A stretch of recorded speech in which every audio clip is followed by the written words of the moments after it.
Hello and welcome to Less Chatter, More Matter. I'm your host, Mel Loy. In this podcast, I'm going to share everything I've learned from more than 20 years in the communications sector. What works, what doesn't, and how you can run your own business as well. I'm wife to Michael, auntie to 11 nieces and nephews, gym owner, group fitness instructor, yoga teacher, and a whole bunch of other things as well. I promise these episodes will always be short, sharp, and insightful. Speaking of which, let's cut out the waffle and get straight to the point. Here's today's episode.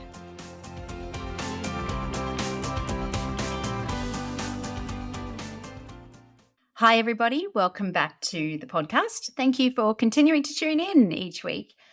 And of course, if you are just joining us for the first time, a huge welcome to you. It's great to have you here. And to be honest, if you've ever run a podcast, you'll know it's a lot of work. There's a lot that goes on behind the scenes, planning, recording, editing, promoting, all of the above. And so to get your feedback, to know that you're finding this stuff valuable really helps to inspire me to continue doing it. So thank you again for tuning in, for rating the show, leaving a review. You are amazing.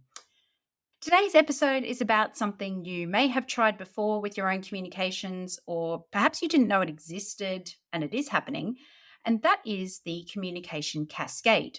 So this is a strategy that has been used since the beginning of time with comms, where we give information to senior leaders and we expect them to pass it on to their next line of leaders, then we expect them to pass it on to their teams and so forth.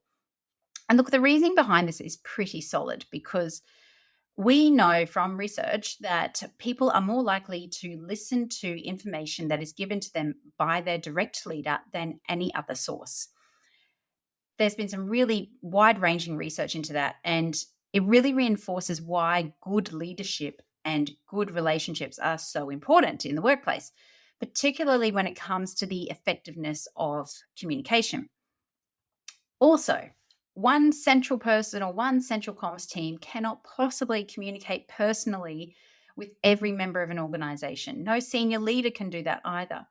So the logic is very sound.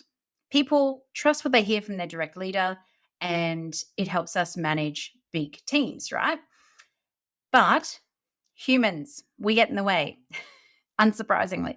And what ends up happening is often a game of Chinese whispers at the corporate level. You know, by the time the message actually gets down to the team member level, it's been distorted or doesn't make sense anymore.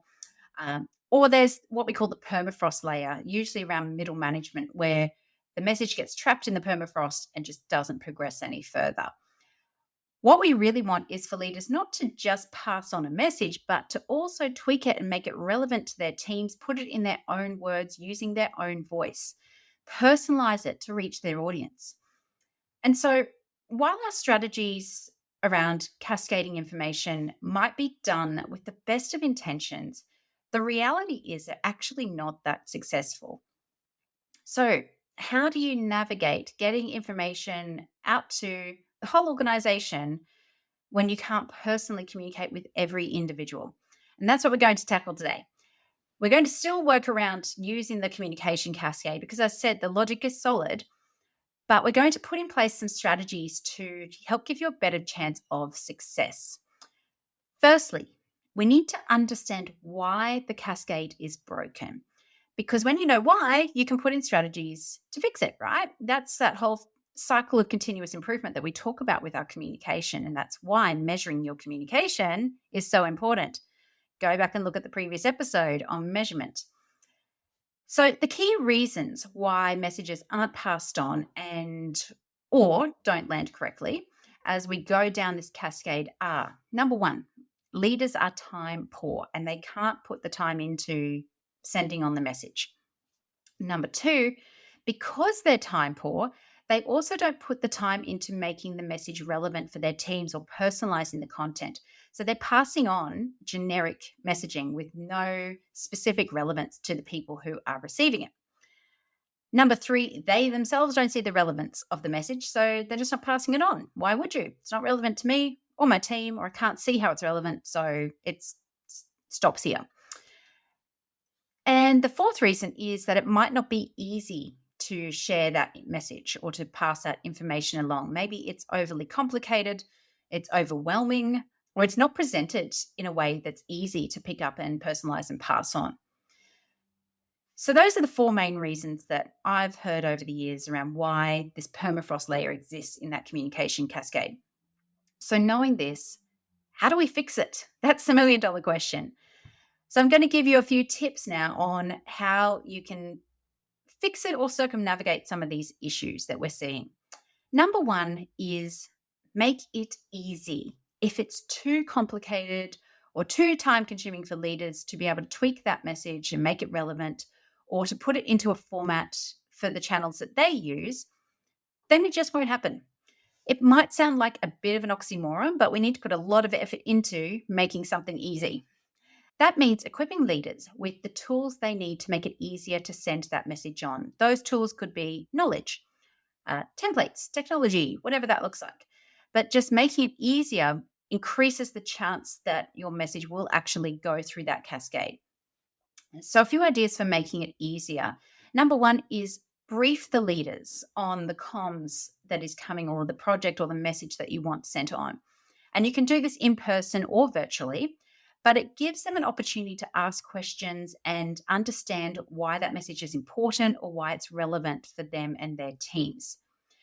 Also, it's much more engaging to be briefed than it is to just receive an email with, hey, this is what's going on, send this on, please. Like, I'm not going to remember that, but I'm probably going to more likely remember to do this work because I've had a briefing, I've been engaged in a meeting already, and it's really top of mind for me.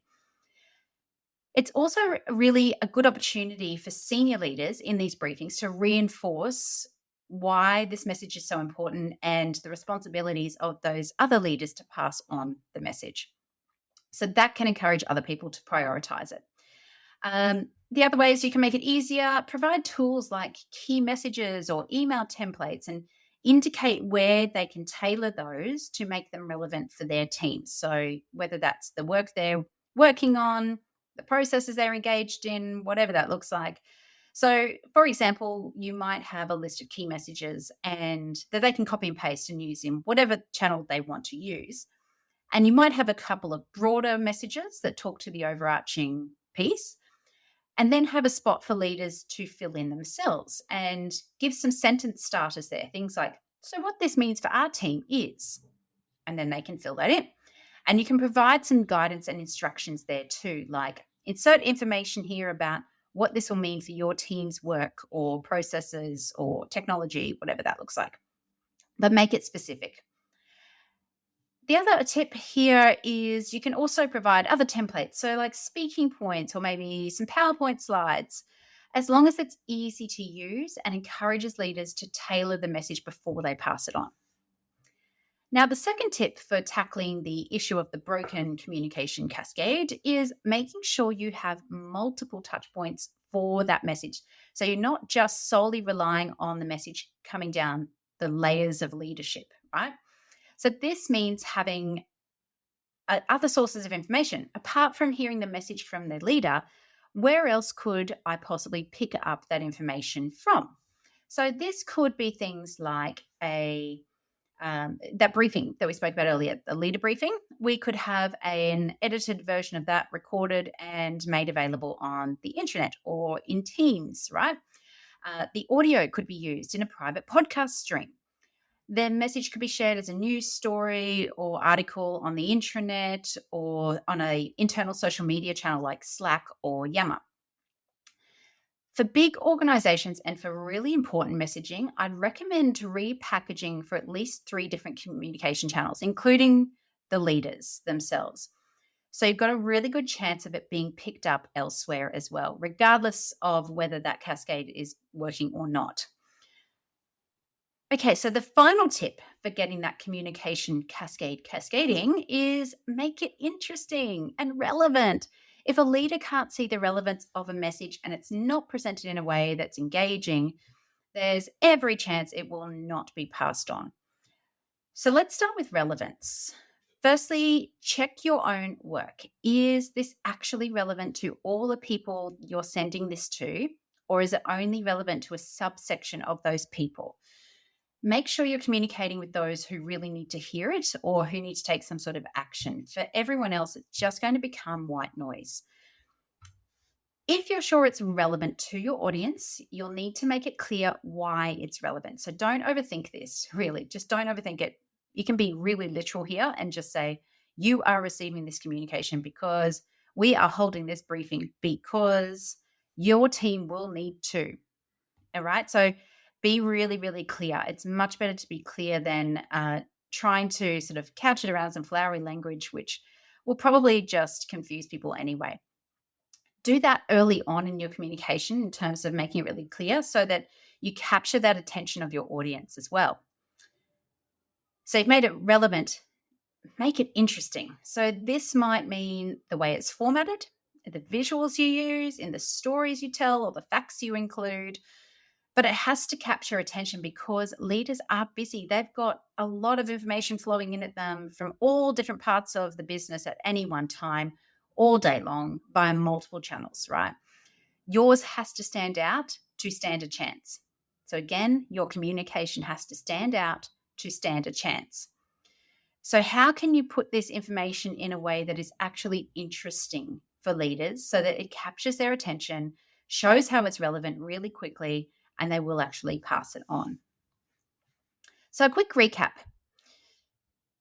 The communication cascade, it's important because it's based on very sound logic, and we want to make sure audiences are getting information from a source they trust, but it's not always successful for those reasons we talked about earlier. We have to understand that leaders need to see the information as relevant, interesting, and important if they're going to pass it on.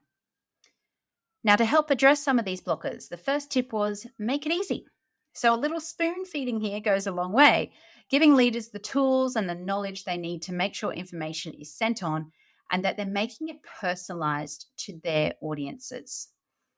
The second tip is to have multiple touch points for the message, so repackage it in different ways for different channels so that even if a person isn't getting the message directly from their leader, they're still able to get the message in some other way. And the third tip was make it interesting and relevant.